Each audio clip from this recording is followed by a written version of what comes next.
जे काही मोबाईल फोनवरती बोलून अपघात होतात त्यांनी टाळायला पाहिजे असे मला वाटतंय। मग एक वेळ तुम्ही गाडी बाजूला उभी करा, मोबाईलवर बोलणं पूर्ण करा आणि परत गाडी न्या, तुम्हाला कोण काय बोलणार नाही आहे। दुसरा मुद्दा, जे काही नशापान करून काय कधी कधी हे करतात, एक दोन लोक असे नशापान करतात आणि हजारो कामगारांना त्याचा भुर्दंड सोसावा लागतो, त्याला नाहक त्याला सामोरं जावं लागतं।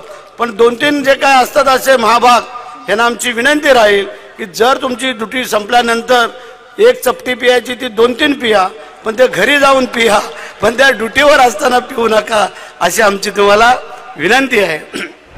जे काही मोबाईल फोनवरती बोलून अपघात होतात त्यांनी टाळायला पाहिजे असे मला वाटतंय।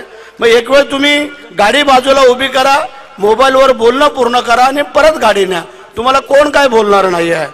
दुसरा मुद्दा, जे काही नशापान करून काय कधी कधी हे करतात, एक दोन लोक असे नशापान करतात आणि हजारो कामगारांना त्याचा भुर्दंड सोसावा लागतो, त्याला नाहक त्याला सामोरं जावं लागतं। पण दोन तीन जे काय असतात असे महाभाग, यांना आमची विनंती राहील की जर तुमची ड्युटी संपल्यानंतर एक चपटी पियाची ती दोन तीन पिया, पण ते घरी जाऊन पिया, पण त्या ड्युटीवर असताना पिऊ नका, अशी आमची तुम्हाला विनंती आहे।